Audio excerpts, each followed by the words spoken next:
Hello जी, नमस्कार। स्वागत है हमारे और आपके इस प्यारे से यूट्यूब चैनल बायोटेक विजन में। तो आज हम बात करेंगे कि कक्षा 12वीं की जो दूसरा चैप्टर चल रहा था, पुष्पी पौधों में लैंगिक जनन। आज हम उस चैप्टर में पढ़ेंगे। आज लेक्चर में पढ़ेंगे हम परागकण कि परागकण क्या होता है, और जिसे हम लघु बीजाणु के नाम से भी जानते हैं कि परागकण क्या होता है। हम जानते हैं कि परागकण जो होता है वो पुष्प का क्या होता है, हमारा नर युग्मक होता है। हमने पिछले लेक्चर में पढ़ा था, यानी भाग 3 में पढ़ा था कि पुष्पी पौधों में लैंगिक जनन किस तरह हो रहा था, और हमने उसमें देखा था कि पुमंग क्या होता है, यानी पुमंग जो होता है वह पुष्प का क्या हुआ था, हमारा भाग होता है। और क्या होता है, पुमंग में आता था परागकोश, पुतंतु, योजी, ये सब आता था।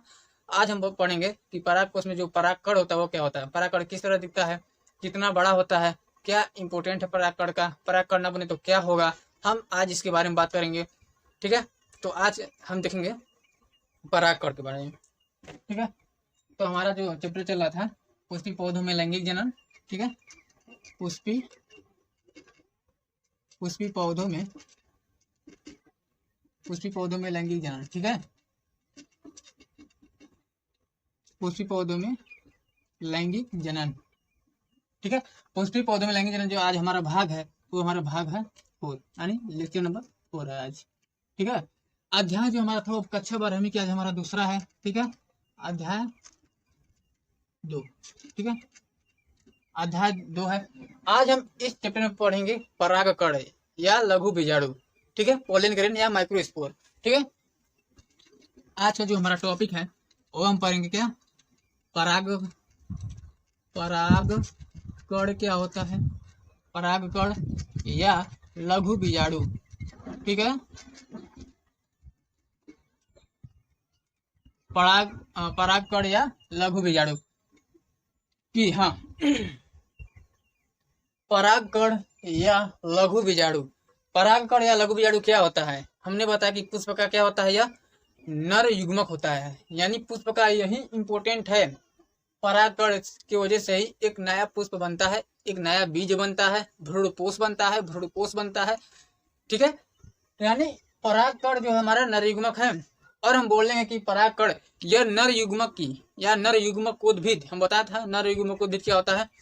ठीक है, नर युग्मक उद्भिद की क्या है, प्रथम कोश का है। ठीक है, यानी जो परागकण है वो नर युग्मक उद्भिद की प्रथम कोश का है, और यह नर युग्मक उद्भिद है तो जाहिर सी बात है यह क्या होगी, आगुणित होगी, यानी हेप्लॉइड। ठीक है, परागकण क्या होता है, हमारा नर युग्मक उद्भिद की प्रथम कोश का क्या, नर युग्म कोद्भिद, नर युग्म कोद्भिद की क्या है, नर युग्म कोद्भिद की प्रथम कोश का क्या है, प्रथम कोश का है। नर युग्म कोद्भिद की क्या है, प्रथम कोश का। और प्रथम कोश का होने के साथ साथ क्या है, ये हमारा क्या है, क्या है, अगुणित है। क्या है, अगुणित है। आपने अगर देखा होगा कहीं भी बचपन में ही या कहीं किसी भी जगह कि कोई ऐसा ही पुष्प है, जैसे वो पुष्प को अपने हाथ से छूते हैं तो अपने हाथ में हम देखते हैं कि अपने हाथ की अंगुलियों में कि हमारे हाथ पे पीले रंग के या अन्य किसी रंग के हमारे हाथ में कुछ पाउडर जैसी संरचना लग जाती है, कुछ केमिकल जैसी वो कुछ रहती है, और हमारा हाथ रंगीन हो जाता है। जैसे मान लीजिए हम गुड़हल को छूते हैं तो हमारा हाथ ऐसे मान लीजिए छू रहे हैं गुड़हल के पौधे को, पुष्प को, तो हमारा क्या हो रहा है, उनका परागकण हमारे हाथों में चिपक जा रहा है। यानी इतना सूक्ष्म है परागकण कि हम अपने आंख से नहीं दिख सकते, वो कई ज्यादा परागकण होते हैं जिनसे हमारे हाथ पे वो पाउडर जैसी संरचना दिखती है कि ऐसा है परागकण, वो परागीकरण होता है। जिससे किसी भी हम पुष्प को जैसे ही छूते हैं तो हमारा हाथ रंगीन हो जाता है उस पाउडर की वजह से। मान लीजिए अगर वो पुष्प के परागकण पीले हैं, पीले रंग के हैं, तो जैसे हम छुएंगे तो हमारा हाथ पीले रंग का हो जाएगा, यानी पाउडर से हमारा हाथ क्या हो जाएगा, रंगीन हो जाएगा। तो वही होता है परागकण। ठीक है, तो आज हम लोग जाना कि परागकण क्या होता है, और परागकण का हम साइज देखें कितना बड़ा होता है और कैसा होता है। ठीक है, यानी आकार देखते हैं और इनका क्या देखते हैं, कितना साइज होता है, साइज। ठीक है, देखते हैं परिमाण और आकार। ठीक है, तो हम इसका आकार देखें, इसका हम साइज देखें, साइज इसका देखें तो हमारा होता है यह 20 से क्या, सॉरी 25 से 30 माइक्रोमीटर। ठीक है, माइक्रोमीटर। यानी जो हमारा ये पराग कण होता है, पराग जो हमारा परागकण होता है, इन परागकण का जो साइज होता है वो 25 से 30 माइक्रोमीटर होता है। यानी इतना ये सूक्ष्म होता है परागकण कि हम इसे देख तो नहीं सकते, लेकिन हाँ, अगर हम किसी पौधे को, जो पुष्प है उनको अगर छू रहे हैं, तो हमारे हाथ में जो पाउडर आ रहा है, उन पाउडर के अगर एक भी पाउडर हम किसी भी स्लाइड पर रख दें और उस स्लाइड पर हम क्या करें, कुछ पानी की बूंद डाल लें और उन पानी की बूंद डालकर अगर हम माइक्रोस्कोप या सूक्ष्मदर्शी की सहायता से देखें तो हमें परागकण दिखाई देगा। ठीक है, परागकण दिखाई देगा। जैसे मान लीजिए हमारा ये परागकण है और इन परागकण को, ठीक है, हमने क्या किया, एक कांच की एक स्लाइड लिया और इन स्लाइड पर डाला, और इन कांच की स्लाइड पर जैसे डाला था, और हम इस कांच की स्लाइड पर इन परागकण के साथ हम क्या डालते हैं, एक बूंद पानी डाल दिए। ये पानी डाल दिए तो ये क्या होगा, एकदम पूरा आपस में इस तरह हो जाएगा। अब हम क्या करेंगे, हम इन माइक्रोस्कोप या सूक्ष्मदर्शी की सहायता से जैसे ही देखते हैं, क्या हम इस सूक्ष्मदर्शी की सहायता से हम जैसे ही देखते हैं तो हमारा क्या दिखाई देता है, जैसे हम सूक्ष्मदर्शी की सहायता से हम जैसे ही अपने आंख से देखते हैं तो हमें क्या दिखाई देता है, एक छोटे छोटे ऐसे ऐसे संरचना दिखती है, कुछ ऐसे ऐसे संरचना दिखती है, कुछ हमारे ऐसे ऐसे संरचना दिखती है। यानी इतनी सूक्ष्म संरचना दिखती है कि हमें ये सूक्ष्मदर्शी के द्वारा ही देखा जा सकता है, यानी किसी यंत्र के द्वारा देखा जा सकता है, अपने नंगे आंखों से नहीं देख सकते हैं। यानी परागकण हमारा, इनकी साइज 25 से 30 माइक्रोमीटर होता है। ठीक है, और हम देखेंगे यह किस तरह का होता है, गोल होता है, अंडाकार होता है, त्रिभुजाकार होता है, बेलनाकार होता है, अर्धगोलाकार होता है, मतलब किस तरह का होता है। तो हम देखेंगे ये परागकण जो होता है वो हमारा क्या होता है, गोलाकार, यानी गोल होता है,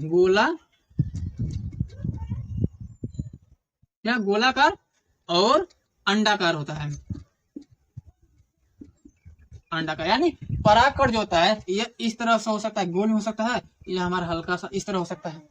ठीक है, जो परागकण है वो हमारा गोलाकार अंडाकार होता है। और हम देखेंगे कि परागकण में हमारा क्या संरचना पाई जा रही है।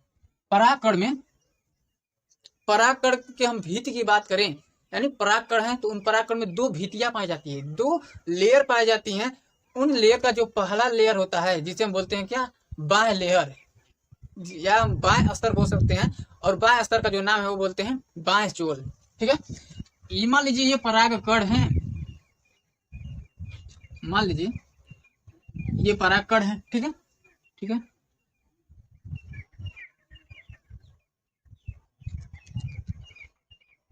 ये परागकण है मान लीजिए।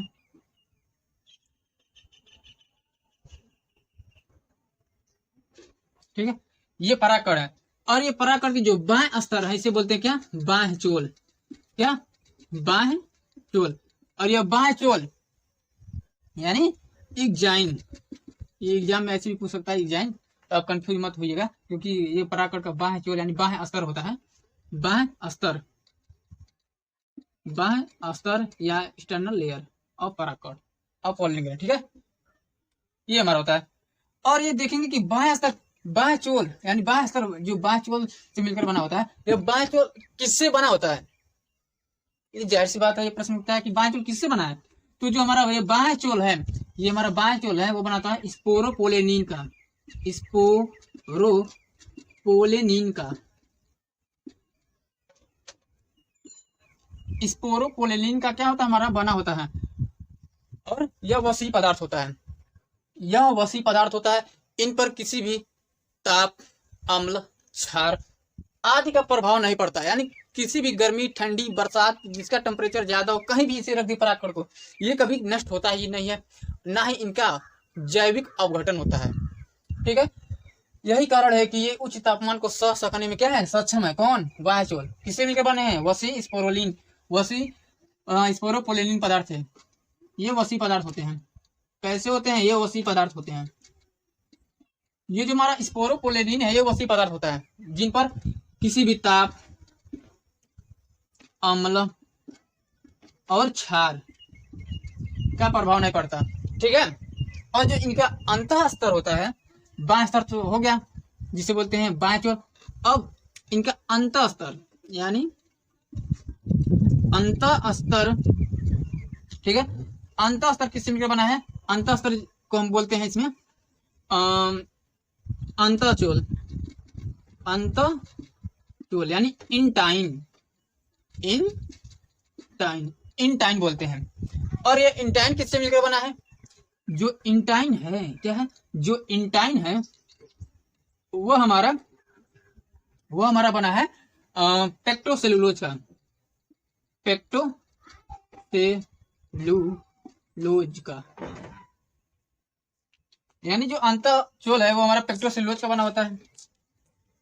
और इन्हीं परागकण में हमारा केंद्रक भी पाया जाता है, केंद्रक। और यह केंद्रक जैसे ही पूरी तरीके से परिपक्व होता है, यह केंद्रक हमारा पूर्ण से विभाजन के द्वारा दो केंद्रक बनाता है। केंद्रक परिपक्व होने के बाद इसमें विभाजन होता है और विभाजन के द्वारा दो केंद्रक बना लेता है। कितने केंद्रक? दो। एक केंद्रक जिसे हम बोलते हैं वर्धी केंद्रक, वर्धी केंद्रक या नली केंद्रक भी बोलते हैं, नली केंद्रक या काय केंद्रक। और जो ये दूसरा होता है, दूसरा जो केंद्रक बनता है वो हमारा होता है जनन केंद्रक, जनन केंद्रक। वर्धी केंद्रक जो होता है वो हमारा बड़ा होता है, ये बड़ा होता है वर्धी केंद्रक। और जो जनन केंद्रक होता है वो हमारा छोटा होता है, ये हमारा छोटा होता है। यानी हमारा जो परागकण है वो परागकण नर युग्मक उद्भिद की क्या है? प्रथम कोशिका होती है। और यह अगुणित कोशिका है। परागकण का जो हमारा आकार होता है वो 25 से 30 माइक्रोमीटर होता है। इनका आकार जो होता है, इनका जो आकार देखिए परिमाण तो 20 से 25 से 35 और 25 से 30, और जो इनका आकार होता है वो अंडाकार या गोलाकार होता है। और इन परागकण में हमारे दो स्तर पाए जाते हैं, यानी दो लेयर पाए जाते हैं, जिन्हें हम पहले लेयर को बोलते हैं बाह्य स्तर। बाह्य स्तर जो होता है वो हमारा बाह्य चूल कहलाता है परागकण का। और यह परागकण का बाह्य चूल हमारा क्लोरोपोलिन यानी वसी पदार्थ से मिलकर बना होता है। और यह वसी पदार्थ जो होता है हमारा ताप, अम्ल, क्षार आदि को किसी भी प्रभाव नहीं पड़ता। इसलिए हमारा क्या है, उच्च तापमान को सह सकने में क्या है, सक्षम होता है। क्यों सह सकने में सक्षम होता है? क्योंकि इसमें क्या होता है, जैविक आवरण नहीं होता है। किसी भी तापमान, किसी भी हाई टेम्परेचर के जगह रख दे हम परागकण को, इसका वैसे की वैसे रहेगा। ठीक है। और ये इनका अंतः स्तर होता है। इन अंतः स्तर में हम परागकण को बोलते हैं अंतःचोल यानी इंटाइन, और यह इंटाइन पेक्टोसेलुलोज का बना होता है। ठीक है। और इन्हीं परागकण में हमारा केंद्रक होता है। केंद्रक जो होता है वह समसूत्री विभाजन द्वारा दो केंद्रक बना लेता है। ठीक है। जो पहला केंद्रक होता है उसे बोलते हैं हम वर्धी केंद्रक या नली केंद्रक। अभी बताएंगे क्यों नली केंद्रक बोलते हैं। ठीक है। और हमारा होता है काय केंद्रक भी बोलते हैं। और जो दूसरा केंद्रक बनता है उसे बोलते हैं जनन केंद्रक। जो वर्धी केंद्रक होता है वो बड़ा केंद्रक होता है, और जो जनन केंद्रक होता है वो छोटा केंद्रक होता है। ठीक है। और यह वर्धी केंद्रक के कोशिका द्रव में ही ये जनन केंद्रक क्या करता है, तैरता रहता है। ठीक है। और जैसे ही वर्धी केंद्रक अपने कोशिका द्रव का विभाजन करता है तो हमारा बना लेता है वर्धी कोशिका। क्या? वर्धी कोशिका। इन विभाजन के द्वारा बना लेता है हमारा वर्धी कोशिका, वर्धी कोशिका या नली कोशिका या काय कोशिका। ठीक है। और यह जनन केंद्र जो बना लेता है विभाजन के द्वारा, यह हमारा बना लेता है जनन कोशिका। क्या? जनन कोशिका। ठीक है। कुछ भी जो परागकण होता है उनका जीवन क्या होता है, खत्म हो चुका होता है। जैसे हमारा धान हो गया, धान, गेहूं। धान गेहूं में जो परागकण होता है, धान गेहूं में क्या होता है, परागकण। उनका जीवन सक्षम लगभग 30 मिनट में परिपक्व हो जाता है। 30 मिनट, यानी 30 मिनट में इनका परागकण जो होता है वो पूरी तरीके से परिपक्व होकर वर्तिका पर पहुंचकर ये निषेचन कर ये युग्मनज बनाकर क्या कर लेता है, पुष्प उत्पन्न कर देता है, नए बीज को उत्पन्न कर देता है। कौन? धान गेहूं में परागकण। ठीक है। तो हमारा ये सभी संरचना है परागकण या लघु बीजाणु। ठीक है। समझ में आया आप लोगों को? हाँ। और एक बड़ी बात, इन परागकण में हम देख रहे हैं कि बाएं स्तर पर, ये देखिए ये हमारा क्या है, बाएं स्तर। हम भी बताएं, देखो ये बाएं स्तर है, बाएं स्तर यानी बाएं चोर। इन बाएं चोल पर हम देख रहे हैं कि जगह जगह छिद्र पाया जा रहा है, यहाँ छिद्र, इधर छिद्र, इधर छिद्र, ये छिद्र, ये इन बाएं स्तर पर जगह जगह क्या पाया जा रहा है, छिद्र पाया जा रहा है। और यह छिद्र के द्वारा ही क्या होता है, हमारा पराग नलिका निकलता है। क्या निकलता है, पराग नलिका निकलता है। और यह पराग नलिका किसके द्वारा निकलता है, पराग नलिका निकलता है हमारा अंतःचोल, अंतःचोल के द्वारा पराग नलिका निकलता है अंतःचोल के द्वारा। तो हमारा यही होता है परागकण। ये हमारा बोर्ड के एग्जाम से और किसी भी कंपटीशन, अदर कंपटीशन एग्जाम से हमारा बहुत ही इंपॉर्टेंट है। पूछ सकता है हमारा कि परागकण क्या होता है, इनकी साइज क्या होता है, परागकण इनका आकार कैसा होता है, ठीक है। और ये परागकण क्या होता है हम बताएंगे, नर युग्मक होता है। परागकण कहाँ बनता है, परागकण हमारा परागकोश के अंदर बनता है, ठीक है। यही हमारा होता है परागकण, समझ में आया। तो हम इरेज कर देते हैं। परागकण या लघु बीजाणु इसी को बोलते हैं, ठीक है। जहां लघु शब्द आ जाए वहां समझ लीजिए क्या, नर युग्मक, नर युग्मक। अक्सर आपको किताब में या किसी भी जगह पर आपको नर युग्मक या लघु बीजाणु या दीर्घ बीजाणु आपको बहुत देखने को मिलता है। लघु बीजाणु, दीर्घ बीजाणु। लघु का मतलब नर युग्मक, दीर्घ का मतलब मादा, यानी इसमें उल्टा है। लघु मतलब छोटा होता है, छोटा है, इसमें क्या है, नर युग्मक, ठीक है। और मादा युग्मक क्या है, बड़ा है, यानी दीर्घ। इसमें इस तरह से पढ़ते हैं, ठीक है। अब हम इसके बाद देखते हैं पराग कोश का स्फुटन किस तरह होता है, ठीक है। पराग कोश का स्फुटन ये बोर्ड एग्जाम में हमारा आता है, पूछ सकता है कंपटीशन में, एमसीक्यू में, या हमारा प्रश्न के रूप में पूछ सकता है कि परागकण की संरचना बनाइए। क्या, परागकण की संरचना बनाइए। तो ये परागकण की हमारी संरचना है, इसी तरह से बनेगा, ठीक है। अब हम इसको इरेज कर देते हैं। अब हमारा इसके बाद हमारा आता है टॉपिक, वो होता है पराग कोश का स्फुटन। यानी हमने परागकण के बारे में क्यों पढ़ा पहले, क्योंकि नर युग्मक है। नर युग्मक का काम क्या है, ये हमारा मादा युग्मक के संलयन से ही हमारा एक नए पौधे को बनाता है, ठीक है। और हम देखेंगे इसके बाद कि परागकोश का स्फुटन, यानी परागकोश से ये परागकण कैसे निकलते हैं, किस तरह से निकलते हैं, इसके बारे में पढ़ेंगे। परागकोश का स्फुटन, ठीक है। देखते हैं परागकोश का, परागकोश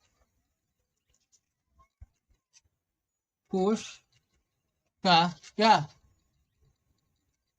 स्फुटन। स्फुटन का मतलब निकलना,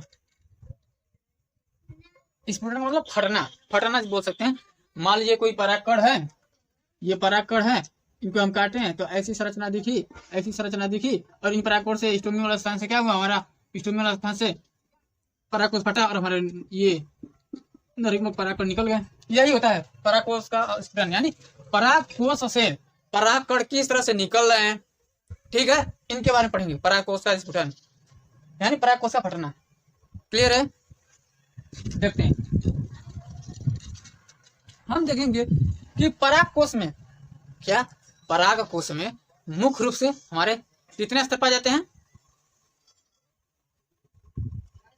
बाह्य स्तर, अंतः स्तर, मध्य स्तर और टेप्टम, यानी 4 स्तर पाए जाते हैं। किसमें, परागकोश में। देखिए एक परिपक्व परागकोश में मुख्य रूप से 4 स्तर पाए जाते हैं, 4 लेयर पाए जाते हैं, ठीक है।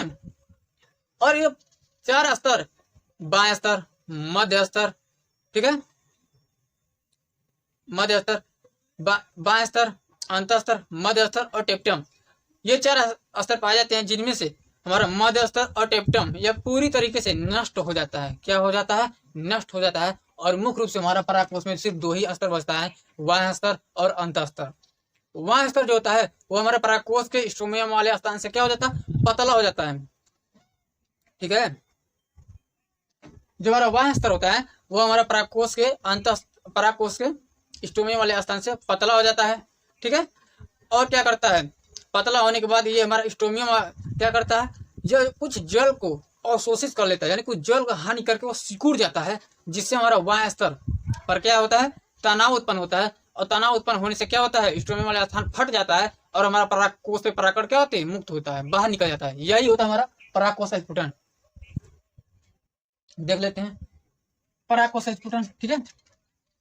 हमने बोला कि परागकोश में 4 स्तर पाए जाते हैं, 4 स्तर। कौन कौन सा 4 स्तर, फर्स्ट जो हमारा इसमें 4 स्तर में आता है, पहला जो आता है, पहला स्तर जो हमारा आता है वो आता है बाह्य स्तर, बाह्य स्तर। दूसरा स्तर जो हमारा आता है वो आता है हमारा अंत स्तर। कौन सा स्तर? अंत स्तर। तीसरा में जो हमारा आता है वो होता है मध्य स्तर। कौन सा स्तर? मध्य स्तर। और चौथा जो स्तर आता है वो हमारा क्या होता है? टेपिटम। टेपिटम स्तर। ठीक है, जिनमें से हमने बोला ये मध्य स्तर नष्ट हो जाते हैं, बाकी ये दो ही काम करते हैं। ठीक है, मान लीजिए ये हमारा क्या है? परागकोश है।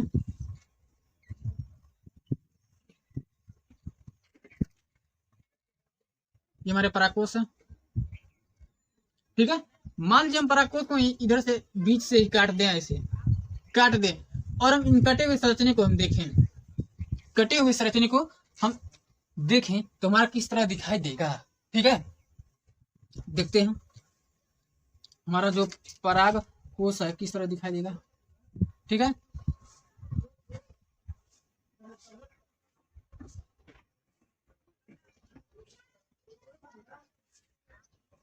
तो जो हमारा परागकोश होगा, जो हमारा परागकोश होगा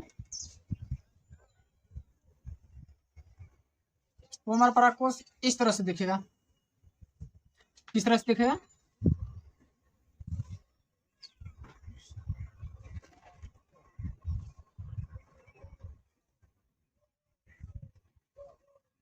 ये हमारा परागकोश इसी तरह दिखेगा।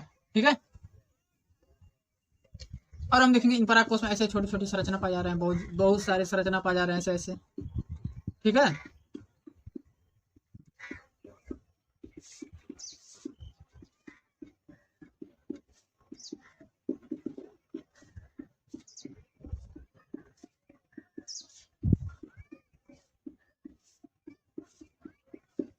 ऐसे संरचना पाए जा रहे हैं परागकोश के अंदर। क्या है ये सब? क्या है ऐसे जो हमारा संरचना बन रही है?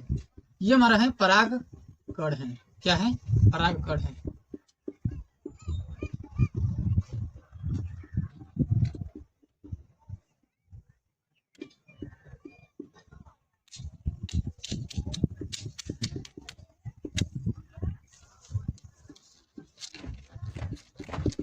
ये हमारे क्या है? पराग कण है। क्या है? पराग कण है। ठीक है, ये हमारा संरचना क्या है? ये हमारा स्ट्रोमियम, यहीं से हमारा क्या होता है? परागकोश फटता है, स्ट्रोमियम। ठीक है, ये हमारा स्ट्रोमियम स्थान। ठीक है, हमने बताया कि परागकोश में 4 स्तर पाए जा रहे हैं। परागकोश में कितने स्तर? 4 स्तर। कौन कौन सा? पहला स्तर बाह्य स्तर, दूसरा अंत स्तर, तीसरा मध्य स्तर, चौथा टेपिटम। जिनमें से मध्य स्तर और टेपिटम क्या हो जाते हैं? नष्ट हो जाते हैं, और पूर्व से हमारे बचते हैं 2 स्तर, बाह्य स्तर और अंत स्तर। अंत स्तर जो होता है वह परागकोश से पतली हो जाती है। अंत स्तर क्या होती है? यह पतली हो जाती है स्टोमी वाले स्थान पर। ठीक है, और पतली होकर क्या करती है? परागकोश में उपस्थित जल हानि करके सिकुड़ जाती है। जैसे ये जल हानि करके ये अंत स्तर सिकुड़ती है तो बाह्य स्तर क्या होता है? सिकुड़ती है, ऐसे सिकुड़ती है, ऐसे सिकुड़ती है, तुम्हारा बाह्य स्तर पर क्या होता है? ये दबाव पड़ता है, तनाव पड़ता है, झट से ये क्या होता है? स्टोमी वाला स्थान से ये फट जाता है। और क्या होता है? फट जाता है, तुम्हारा परागकण ये हमारा होता है बाहर निकल जाता है। ठीक है, तेजी से तनाव उत्पन्न होता है और हमारा पूरी तरीके से परागकण बाहर निकल जाते हैं। ठीक है, ये हमारे क्या है? परागकण। क्या है? हमारे परागकण। समझ आया परागकण क्या होते हैं? ये हमारे परागकण। ठीक है, तो ये हमारा होता है परागकोश का स्फुटन। किस तरह से होगा? यही है परागकोश का स्फुटन। ठीक है, अब हम देखेंगे परागकोश का स्फुटन तो हो गया। अब हम देखेंगे कि नर युग्मक का विकास कैसे हो रहा है। यानी जो हमारा नर युग्मक परागकण है, उन परागकोश का हमारा विकास, उनका ग्रोथ कैसे हो रहा है, वो आगे किस तरह बढ़ रहे हैं, किस तरह से वो हमारे मादा पुष्प के वर्तिका पर पहुंचकर अंडाशय तक पहुंच रहे हैं, मादा युग्मक तक। ठीक है, नर युग्मक किस तरह से हमारे मादा युग्मक तक किस तरह पहुंच रहे हैं, ये हमारा होता है नर युग्मक का विकास। इसके बाद ये हमारा टॉपिक है। ठीक है, अब इसको हम इरेज कर देते हैं। अब हमारा जो नेक्स्ट आ रहा है वो हमारा है नर युग्मक उद्भिद का विकास।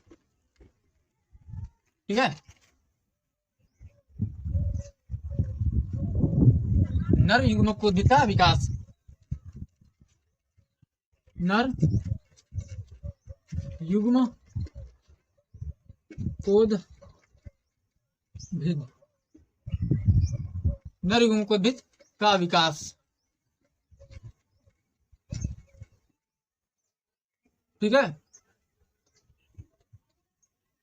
इसके बारे में पढ़ेंगे। ठीक है, नर युग्मकोद्भिद का विकास। ठीक है, क्या होता है नर युग्मकोद्भिद? नर युग्मकोद्भिद मतलब नर युग्मक, युग्मक मतलब युग्मक, नर, नर से नर। ठीक है, और युग्मक मतलब युग्मक यानी परागकण, उनका विकास। किस तरह से विकास हो रहा है? किसका? परागकण का। हमने देखा कि परागकण जो होते हैं वह नर युग्मकोद्भिद की प्रथम कोशिका होती हैं और यह अगुणित होती हैं। बिल्कुल सही, एकदम बिल्कुल सही है। और ये नर युग्मकोद्भिद का विकास में इस पढ़ेंगे यही चीज।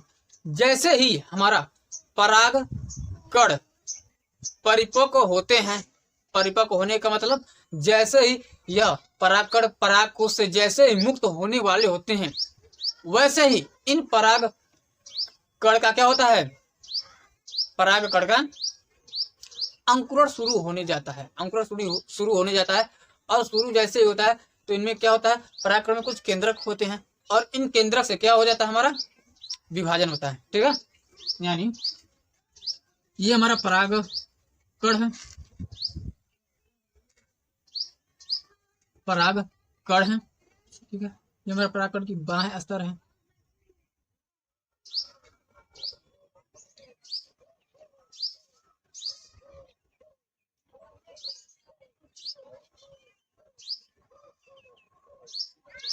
ठीक है, ये हमारा क्या है? ये हमारा है परागकण।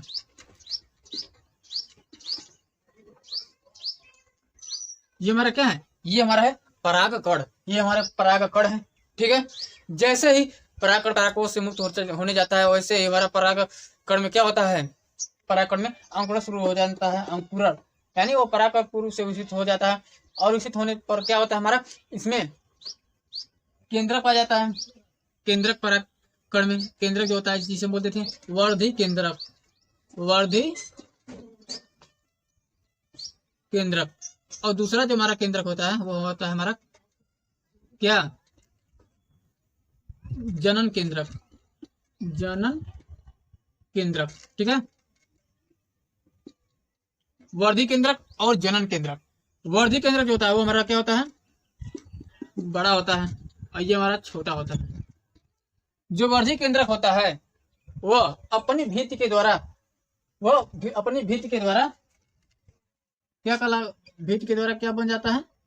एक वर्धि कोशिका बना लेता है। यानी यह वर्धि केंद्रक जो होता है वह पूर्व से अपना कोशिका द्रव का विभाजन करके क्या बना लेता है?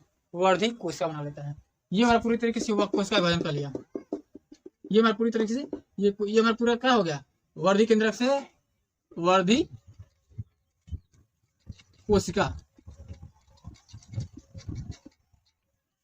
वर्धि कोशिका बना लिया।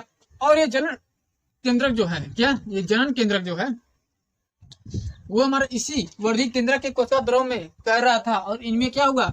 इनमें भी ये हमारे वर्धि कोशिका के केंद्रक, ये वर्धि केंद्रक के कोशिका द्रव में तैर रहा था। और जैसे जनन केंद्रक में जैसे विभाजन होता है, क्या विभाजन होता है? तो ये भी बना लेता है, विभाजन होता है तो ये भी हमारा क्या बना लेता है? ये भी बना लेता है पूरी तरीके से। ये हमारा होता है वर्धि कोशिका। ठीक है, और ये हमारा पूरी तरीके से क्या बना लेता है? ये जनन कोशिका बना लेता है, जनन कोशिका। ठीक है, ये हमारा जनन कोशिका बना लेते, इसको हम ये लिख देते हैं वर्धि कोशिका, वर्धि। ठीक है, ये हमारा वर्धि केंद्रक बड़ा होता है और वर्धि कोशिका बना लेता है अपना कोशिका द्रव विभाजन करके। और जनन केंद्रक जो होता है छोटा होता है, जिनके हमारा वर्धि केंद्रक के कोशिका द्रव में तैरता रहता है। और इनमें जैसे कोशिका विभाजन होता है कोशिका द्रव का, तो ये बना लेता है एक जनन कोशिका। ठीक है, और ये हमारा जैसे पूरी तरीके से हमारा परागकण परिपक्व होता है, पूरी तरीके से परागकण परिपक्व होता है, तो ये क्या करता है? यह मादा पुष्प के वर्तिका पर क्या करता है? पहुंचता है। जैसे ही हमारा ये परागकण मादा युग्मक तक जैसे ही यानी वर्तिका पर पहुंचता है, मादा पुष्प के वर्तिका भाग पर पहुंचता है, तो क्या करता है? इन परागकण में क्या? इन परागकण से हमारा एक पराग नलिका निकलता है वाह्य चोल से, यानी वाह्य चूहे से एक पराग नलिका निकलता है जनन छिद्र के माध्यम से, और ये पराग नलिका हमारा क्या करता है, मादा के वर्तिका भर पर क्या करता है, पहुंचता है मादा के अंडाशय में बीजांड तक, यानी जो मादा युग्मक होता है उनके तक पहुंचता है। और इन परागकण में जो दो कोशिका बन रहे थे, दो कोशिका हमारा कौन कौन से, एक जनन कोशिका जो छोटी है और वर्तिका कोशिका जो हमारा बड़ी है, ये हमारा दोनों ही नर युग्मक हैं। क्या है, दोनों नर युग्मक हैं, ठीक है। और ये हमारा नर युग्मक दोनों पराग नलिका के माध्यम से ऐसे ही आती हैं, कहाँ तक, अंडाशय बीजांड तक, यानी मादा युग्मक अंड कोशिका तक पहुंचने के लिए। जैसे ही ये वर्धी कोशिका हमारे पराग नलिका में पहुंचती है तो ये हमारे आगे की तरफ होती है और बड़ी होती है, और जनन कोशिका हमारे पीछे होती हैं और ये क्या होती हैं, हमारे छोटी होती है। और जनन कोशिका जैसे ही हमारे अंडाशय तक पहुंचती है, इन जनन कोशिका हमारा समसूत्री वायन द्वारा दो कोशिका बन जाती है। कितने, दो कोशिका बन जाती है, ठीक है। और ये दोनों कोशिकाएं हमारा आती है ऐसे पराग नलिका के माध्यम से हमारा मादा युग्मक तक पहुंचने के लिए बीजांड में पहुंचती हैं, और ये वर्धी कोशिका हमारा सहायता करती है मादा युग्मक तक पहुंचने के लिए, ठीक है। तो एक बार हम फिर पूरी प्रोसेस को दोहरा देते हैं किस तरह से होगा। देखिए, ये नर युग्मक उद्भिद का विकास, नर का मतलब नर युग्मक उद्भिद, नर युग्मक का विकास, यानी नर युग्मक का विकास, नर युग्मक कैसे आगे बढ़ रहा है, क्या कर रहा है, ठीक है। यानी नर युग्मक हमारा क्या है, परागकण। परागकण क्या है, परागकण हमारा नर युग्मक है। और ये परागकण जो होता है, इन परागकण में हमारा कितने केंद्रक, दो केंद्रक हो रहते हैं। जैसे ही परागकोश से परागकण निकलने वाले होते हैं, यानी ये अंकुरण होने वाले होते हैं, परिपक्व होने वाले होते हैं, वैसे इन परागकोश में, परागकोश से परागकण में जो हमारा ये केंद्रक होता है, उन केंद्रक में विभाजन हो जाता है, जिनसे दो केंद्रक बन जाते हैं। और ये दोनों केंद्रक, जिनका पहला केंद्रक जिसे बोलते हैं वर्धी केंद्रक जो बड़ा होता है, और दूसरा जो होता है जनन केंद्रक जो छोटा है, तो छोटा होता है। वर्धी केंद्रक में ही हमारा जनन केंद्रक तैरता रहता है, और जैसे ही वर्धी केंद्रक हमारा कोशिका विभाजन के द्वारा ये पूरी तरीके से वर्धी कोशिका बना लेता है, और जनन केंद्रक कोशिका विभाजन के द्वारा कोशिका द्रव पूरी तरीके से कर लेने के बाद ये जनन कोशिका बनाता है, और ये परिपक्व, ये परागकण हो गया, ठीक है। और ये परिपक्व परागकण क्या होता है, जैसे ही परागकोश से निकलता है परागकण, वैसे ही मादा पुष्प के वर्तिकाग्र भाग पर पहुंचता है। मादा पुष्प के वर्तिकाग्र भाग पर क्या करता है, पहुंचता है, ठीक है। पहुंचने के बाद यहाँ पर कुछ वर्तिका पर कुछ आवश्यक पदार्थ को अवशोषित करता है। कौन करता है, ये परागकण अवशोषित करता है। वैसे ही इन परागकण से ही अंतःचोल के माध्यम से ये बाह्यचोल जनन छिद्र के द्वारा एक पराग नलिका निकलती है, और इन पराग नलिका में हमारा परागकण में जो दो कोशिकाएं थी, जनन कोशिका और वर्धी कोशिका, यह पराग नलिका के द्वारा हमारा पराग नलिका में पहुंचती हैं, पराग नलिका के द्वारा पराग नलिका में पहुंचती हैं, ठीक है। और यह पराग नलिका में जो हमारा वर्धी कोशिका है वो बड़ी होती है, और वो आगे की तरफ है। पराग नलिका में वर्धी कोशिका आगे की तरफ है, वो बड़ी है, और जो जनन कोशिका है वो हमारा छोटी है। और यह दोनों नर युग्मक है। और ये जनन कोशिका जैसे ही बीजांड तक पहुंचने के लिए अंडाशय तक जैसे ही पहुंचती हैं, तो जनन कोशिका हमारा दो नर युग्मक का वहन कर लेता है, ठीक है। और ये जैसे ही दोनों नर युग्मक आपस में ऐसे आते हैं हमारा पराग नलिका के द्वारा बीजांड में मादा युग्मक तक पहुंचने के लिए, तो वैसे ही वर्तिकाग्र कोशिका यानी वर्धी कोशिका ये हमारे बीजांड में मादा युग्मक तक पहुंचने में सहायता करता है कि जनन कोशिका में दोनों कोशिका पहुंच जाए, ठीक है। यही हमारा होता है नर युग्मक उद्भिद का विकास। उम्मीद है ये टॉपिक आप लोगों को बहुत अच्छी तरीके से समझ में आया है। तो अगर समझ में आया है तो हमारे वीडियो को लाइक कीजिए, चैनल को सब्सक्राइब कीजिए, और अपने दोस्तों के साथ शेयर करना ना भूलिए। मिलते हैं नेक्स्ट वीडियो में, तब तक के लिए धन्यवाद।